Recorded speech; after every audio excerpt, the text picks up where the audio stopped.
ನಮಸ್ಕಾರ. ಇವತ್ತಿನ ವಿಶೇಷ ರಾಜಕೀಯ ಬುಲೆಟಿನ್ ಮಹಾದಂಗಲ್ಗೆ ಸ್ವಾಗತ. ಕರ್ನಾಟಕ ರಾಜಕೀಯದಲ್ಲಿ ಈಗ ವಿಚಿತ್ರ ಸನ್ನಿವೇಶ ಸೃಷ್ಟಿಯಾಗಿದೆ. ವಿಧಾನಸಭೆಯ ಒಳಗೆ ಮುಖ್ಯಮಂತ್ರಿ ಸಿದ್ದರಾಮಯ್ಯನವರು ತಮ್ಮ ಮಾತಿನ ಚಾಕಚಕ್ಯತೆಯಿಂದ ವಿರೋಧ ಪಕ್ಷದವರ ಕಾಲೆಳೆದಿದ್ದಾರೆ.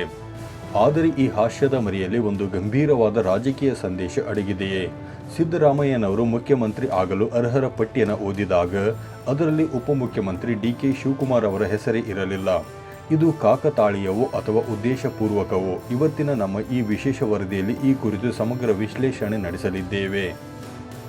ಸದನದ ಸ್ವಾರಸ್ಯ: ಯಾರು ಸಿಎಂ ಆಗಲು ಅರ್ಹರು? ವಿಧಾನಸಭೆಯಲ್ಲಿ ಇಂದು ಮಾತಿನ ಚಕಮಕಿ ನಡೆಯುತ್ತಲೇ ಸ್ವಾರಸ್ಯಕರ ಪ್ರಸಂಗವೊಂದು ಜರುಗಿತು. ಮುಖ್ಯಮಂತ್ರಿಗಳು ವಿರೋಧ ಪಕ್ಷದ ನಾಯಕ ಆರ್. ಅಶೋಕ್ ಅವರಿಗೆ "ನಿನಗೆ ಸಿಎಂ ಆಗೋ ಆಸೆ ಇಲ್ವಾ?"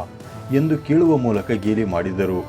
ಅಷ್ಟೇ ಅಲ್ಲ, ವಿಜೇಂದ್ರ ಅವರು ಅಶೋಕ್ ಅವರನ್ನು ಸಿಎಂ ಆಗಲು ಬಿಡುವುದಿಲ್ಲ ಎಂದು ಕಾಲೆಳೆದರು. ಆದರೆ ಅಸಲಿ ಟ್ವಿಸ್ಟ್ ಸಿಕ್ಕಿದ್ದು ಬಿಜೆಪಿ ನಾಯಕ ಸುನೀಲ್ ಕುಮಾರ್ ಅವರು ಎದ್ದು ನಿಂತು ಪ್ರಶ್ನೆ ಮಾಡಿದಾಗ.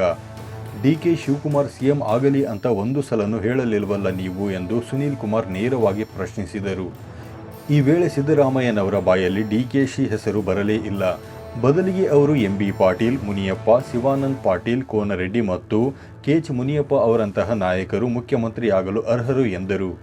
ನಮ್ಮಲ್ಲಿ 224 ಜನ ಶಾಸಕರು ಅರ್ಹರಿದ್ದಾರೆ, ಅವಕಾಶ ಸಿಗಬೇಕಷ್ಟೇ ಎಂದು ಎಲ್ಲರ ಹೆಸರು ಹೇಳಿದ ಸಿದ್ದರಾಮಯ್ಯ ಡಿ.ಕೆ.ಶಿ ಹೆಸರನ್ನು ಮಾತ್ರ ಜಾಣತನದಿಂದ ಬಿಟ್ಟರು. ಬಜೆಟ್ ಪವರ್ ಪ್ಲೇ, ಸಿದ್ದು ಮುಂದಿನ ಪ್ಲಾನ್ ಏನು? ಈ ಚರ್ಚೆಯ ನಡುವೆಯೇ ಸಿದ್ದರಾಮಯ್ಯನವರು ಒಂದು ದೊಡ್ಡ ಬಾಂಬ್ ಸಿಡಿಸಿದ್ದಾರೆ. ಹೈಕಮಾಂಡ್ ಒಪ್ಪಿದರೆ ಮುಂದಿನ 2 ಬಜೆಟ್ ನಾನೇ ಮಂಡಿಸ್ತೀನಿ ಎಂದು ಘೋಷಣೆ ಮಾಡಿದ್ದಾರೆ. 2028ರವರೆಗೂ ನಮ್ಮದೇ ಸರ್ಕಾರವಿರುತ್ತದೆ ಮತ್ತು ಆಮೇಲೂ ನಾವೇ ಬರುತ್ತೇವೆ ಎಂದು ವಿಶ್ವಾಸವನ್ನು ವ್ಯಕ್ತಪಡಿಸಿದ ಸಿಎಂ ತಮ್ಮ ಅಧಿಕಾರಾವಧಿಯ ಬಗ್ಗೆ ಸ್ಪಷ್ಟ ಸಂದೇಶ ರವಾನಿಸಿದ್ದಾರೆ. ಇದು ಡಿ.ಕೆ. ಶಿವಕುಮಾರ್ ಬಣಕ್ಕೆ ಆತಂಕ ತಂದಿದೆ. ಯಾಕೆಂದರೆ ಹೈಕಮಾಂಡ್ ಅಲೋ ಮಾಡಿದರೆ ನಾನೇ ಇಲ್ಲೇ ಇರುತ್ತೇನೆ ಎನ್ನುವ ಮೂಲಕ ಸಿದ್ದರಾಮಯ್ಯನವರು ಪೂರ್ಣಾವಧಿ ಸಿಎಂ ಆಗಿ ಉಳಿಯುವ ಇಚ್ಛೆಯನ್ನು ಪರೋಕ್ಷವಾಗಿ ವ್ಯಕ್ತಪಡಿಸಿದಂತೆ ಕಾಣುತ್ತಿದೆ.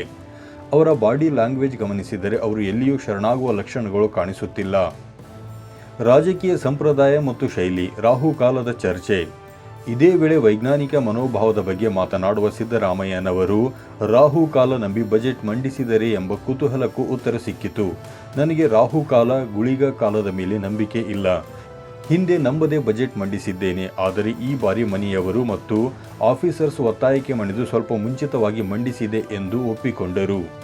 ಅಲ್ಲದೆ ಅವರು ಧರಿಸುವ ಶಾಲು ಕೂಡ ಚರ್ಚೆಯ ವಿಷಯವಾಯಿತು. ಮೊದಲು ಖಾದಿ ಹಾಕುತ್ತಿದ್ದೆ, ಅದು ಬಗ್ಗಿದಾಗ ಬಿದ್ದು ಹೋಗುತ್ತಿತ್ತು.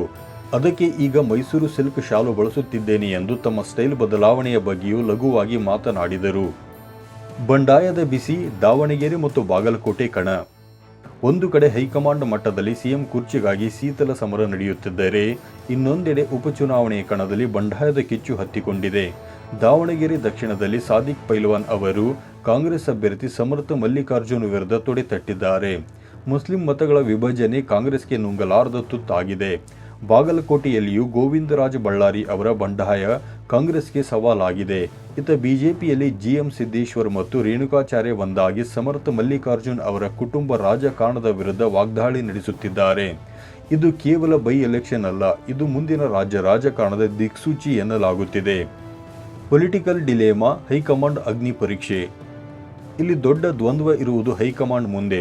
ಒಂದೆಡೆ ಡಿ.ಕೆ. ಶಿವಕುಮಾರ್ ಅವರು ಎಲ್ಲದಕ್ಕೂ ಕಾಲ ಉತ್ತರಿಸುತ್ತೆ ಎಂದು ಕಾದು ನೋಡುವ ತಂತ್ರ ಅನುಸರಿಸುತ್ತಿದ್ದರೆ, ಇನ್ನೊಂದೆಡೆಗೆ ಸಿದ್ದರಾಮಯ್ಯ ಅವರು ಹೈಕಮಾಂಡ್ ಹೇಳಿದರೆ ನಾನೇ ಸಿಎಂ ಎಂದು ತಮ್ಮ ಹಿಡಿತ ಸಾಧಿಸುತ್ತಿದ್ದಾರೆ. ಎಂ.ಬಿ. ಪಾಟೀಲ್ ಮತ್ತು ಸತೀಶ್ ಜಾರಕಿಹೊಳಿ ಅವರಂತಹ ನಾಯಕರ ಹೆಸರುಗಳನ್ನು ಮುನ್ನೆಲೆಗೆ ತರುವ ಮೂಲಕ ಡಿ.ಕೆ. ಶಿವಕುಮಾರ್ ಅವರಿಗೆ ಸಮಬಲದ ಎದುರಾಳಿಗಳನ್ನು ಸೃಷ್ಟಿಸುವ ರಾಜಕಾರಣವನ್ನು ಸಿದ್ದರಾಮಯ್ಯ ಮಾಡುತ್ತಿದ್ದಾರೆ ಎಂಬ ವಿಶ್ಲೇಷಣೆ ಕೇಳಿ ಬರುತ್ತಿದೆ. ಸಿದ್ದರಾಮಯ್ಯನವರು ಉದ್ದೇಶಪೂರ್ವಕವಾಗಿಯೇ ಡಿ.ಕೆ.ಶಿ ಹೆಸರನ್ನು ಕೈಬಿಟ್ಟಾರ? ಮುಂದಿನ 2 ಬಜೆಟ್ ಮಂಡಿಸುವ ಅವರ ಹೇಳಿಕೆಯ ಹಿಂದೆ ಅಧಿಕಾರ ಹಂಚಿಕೆಯ ಒಪ್ಪಂದದ ಸಾರಾಂಶವೇನಿದೆ? ಈ ಎಲ್ಲ ಪ್ರಶ್ನೆಗಳು ಈಗ ಕರ್ನಾಟಕದ ಜನಸಾಮಾನ್ಯರ ಮನಸ್ಸಿನಲ್ಲಿವೆ. ಒಂದೆಡೆಗೆ ಅಭಿವೃದ್ಧಿಯ ಬಜೆಟ್, ಇನ್ನೊಂದೆಡೆಗೆ ಕುರ್ಚಿಗಾಗಿ ಕಸರತ್ತು, ಮತ್ತೊಂದೆಡೆ ಬೈ ಎಲೆಕ್ಷನ್ ಬಂಡಾಯ. ಈ ರಾಜಕೀಯ ನಾಟಕದ ಮುಂದಿನ ಅಂಕಗಳು ಮತ್ತಷ್ಟು ರೋಚಕವಾಗಿರಲಿವೆ. ಅಧಿಕಾರ ಯಾರಿಗೆ ಒಲಿಯಲಿದೆ ಮತ್ತು ಯಾರ ಪಾರುಪತ್ಯ ಮುಂದುವರಿಯಲಿದೆ ಎಂಬುದನ್ನು ನಾವು ಕಾದು ನೋಡಬೇಕಿದೆ.